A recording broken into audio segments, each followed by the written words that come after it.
Jason asked, what's the best order in which to learn the various initiatory rituals of the Golden Dawn? Now, we've spent some time learning about the lesser banishing ritual of the Pentagram and the lesser invoking ritual of the Pentagram. And the natural next step is to learn about the middle pillar. Now, I know that plenty of people learn the middle pillar before they learn the lesser banishing ritual of the Pentagram. However, a lot of my early bases were from this book right here, The Middle Pillar by Israel Regardie. Now, the middle pillar is a complete explanation on how to do the Kabbalistic cross, and then how to do the lesser banishing ritual of the Pentagram, and then how to do the middle pillar. Now, the middle pillar is the third one that he teaches, and he recommends that you learn the Kabbalistic cross and the lesser banishing ritual of the Pentagram very thoroughly before you try to do the middle pillar. He recommends that you, in fact, do it for several months before you attempt the middle pillar. I don't personally feel that there would be a problem to do the middle pillar before you even attempted to do the lesser banishing ritual of the Pentagram. I'm just telling you what Israel Regardie believes, and let's be honest, he's probably got a lot more clout than I do. Now, looking at the origins of the middle pillar ritual, in its current form, it comes from the Golden Dawn. This is the Golden Dawn by Israel Regardie, 7th edition. You're familiar with it by now if you've been following my videos. Although you can find it in a very similar form in the Aurum Solis. This is the Sword and the Serpent by Denning and Phillips. And a very similar exercise is presented here. There is an additional center that is used in the Aurum Solis version in the forehead. I found something similar in the Dolmen Arch by John Michael Greer. This may not be surprising since these are based on a correspondence course which may or may not have been designed by William Walker Atkinson, the supposed author of the Kybalion, so from the late 19th century, when all of this was being devised. Okay, so let's get a quick rundown of what the ritual actually looks like. The first thing that is done is that the sphere of Kether is imagined just above the head as a sphere of brilliant white light. The name of God attributed to Kether is then vibrated. That means that you say it in a loud, deep, resonating voice. Israel Regardie suggests that if you do this often enough, you can make your voice resonate in different parts of your body. If you can do that, you're cleverer than I am. The name of God that is resonated in Kether is E-He-Ye.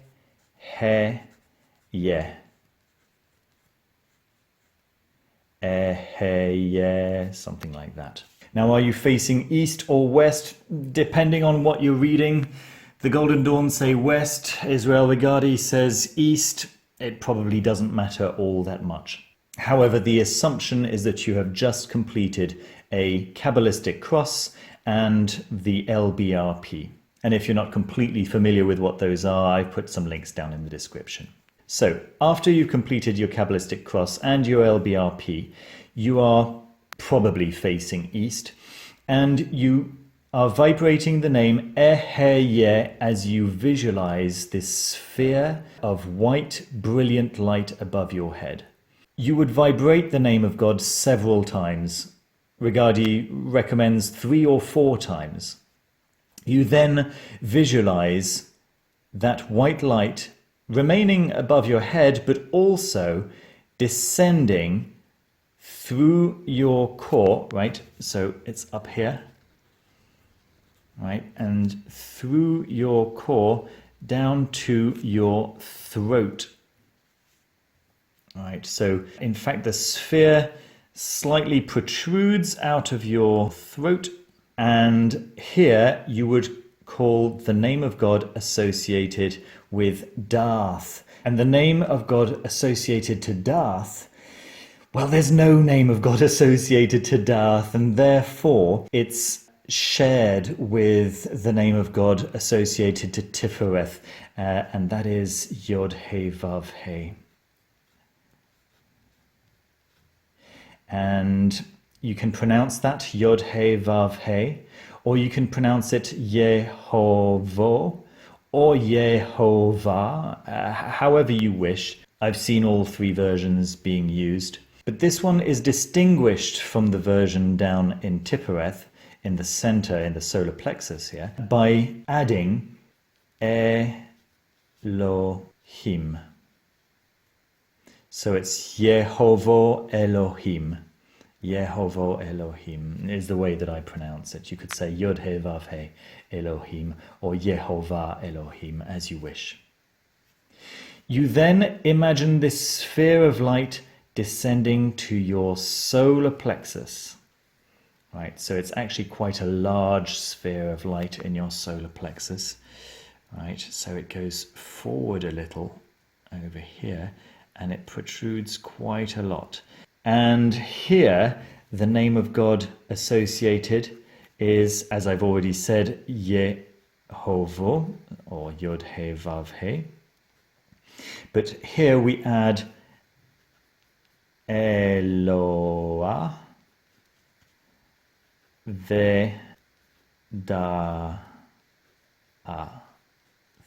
So Yehovah Eloah Vedath.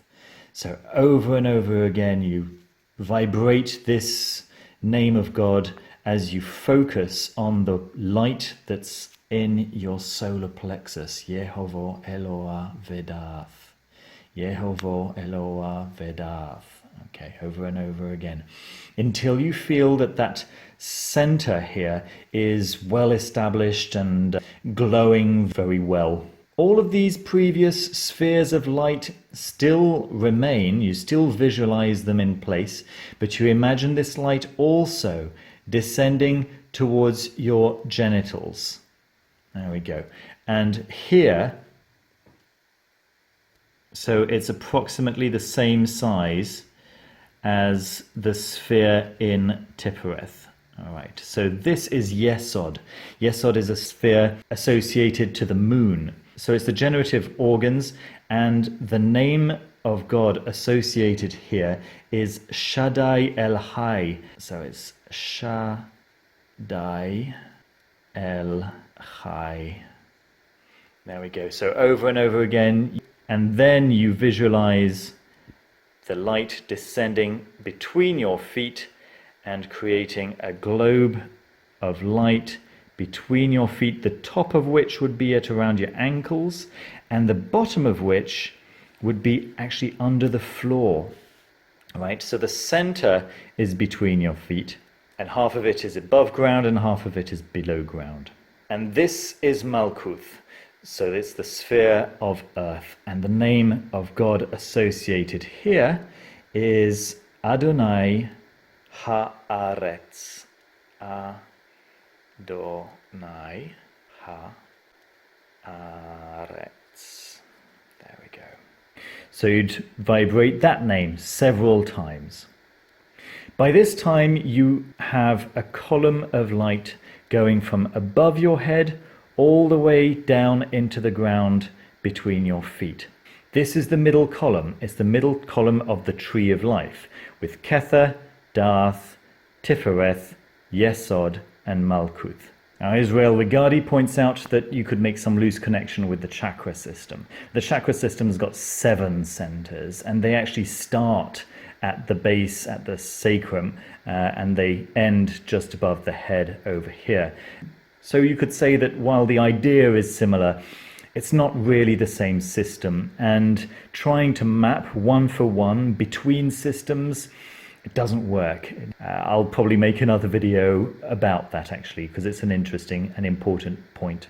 All right, now for part 2 of the ritual. And for part 2 of the ritual, I'm going to need to turn the sheet over because you're going to need to see yourself from behind, because the left and right actually matters here. If we have you like this, then everything would have to be mirrored because your right arm would be over here, which you're seeing to your left on your screen. So that doesn't help. So if I turn it round like this, so you can imagine that on the other side of this person's face there are the eyes over here.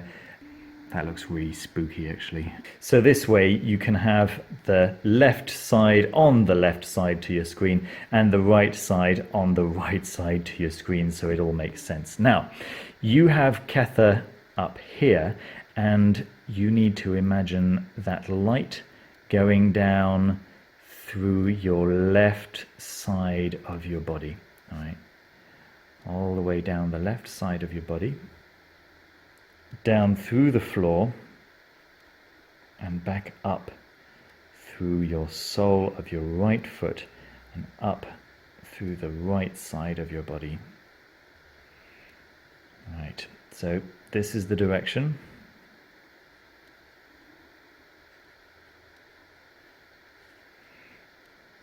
And back up the right hand side. And you imagine that light circulating. So once you've done this several times, you start imagining also that the light is going down the front of your body and back up the back of your body, right? So in this direction and back up the back.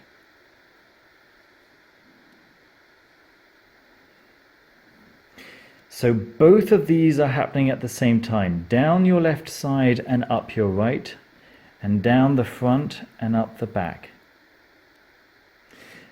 And finally, the last thing to happen is that you remember you still have the sphere of Malkut between your feet. The light comes out of Malkut and goes towards your left foot and upwards. Like this, all around you.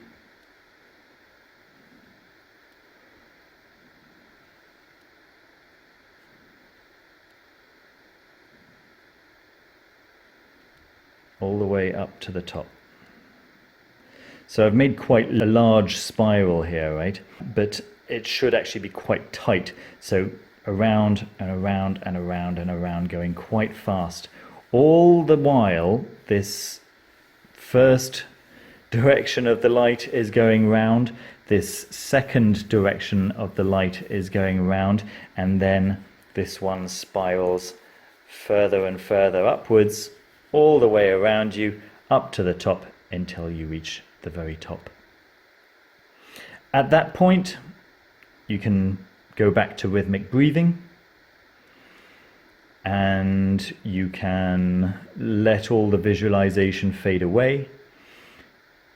You can do another LBRP, another Kabbalistic cross, and that should be the end of the practice. There we go. I hope that was useful to some of you. Don't hesitate to check out The Middle Pillar by Israel Regardie. It really is the authority in terms of performing the middle pillar. It's very well written, it's very well annotated. Chick and Sandra Tabitha Cicero have done a fantastic job of making everything clear in the notes and adding their own perspective. It's a fantastic book, and I actually do recommend getting it as a Kindle edition. Do remember to leave a thumbs up if you enjoyed the video and to subscribe down below. Memberships are also available if you click the join button next to the subscribe button. You can find out more about that. I'd like to take the opportunity to thank all of my members who make it possible to make these videos on a regular basis. And in particular, I'd like to thank my level 3 members, the Magister Venerabilis members, being Erin Elliott, Emilian Waser-Wipe, Alexander Caval, Sheridan, Michael Kubli, Brandon Wilkinson, Osvaldo Gonzalez Nunez, Andrew Kudlak, Aristarchus, Mateusz Sadowski, Chase Lawrence, Mrs. CY, Medusa of Chaos, Hilbert Space, Seidr, Matu, Stev Berner, Arcanum Luminarium, Mystic Imagination, Merrily Duffy, Justin Lloyd, Meta Gordy, Oblivion Knight, Rahul Nair, Damnatio Memoria, Suncat, Ted Kaiser, Grillo Alba, Sean Glenn, J. Joseph Safi, Kyle Walker, Roluch Ashron, FMA, Charbon, Patrick, Arcantum by Mr. Friborg, Mr. Gunwich, The Jade Ghost, Miles Ponce, Timothy Owens, SMQAI, Z. Daniel Barnett, and Jason. Thanks ever so much for watching, and see you next time.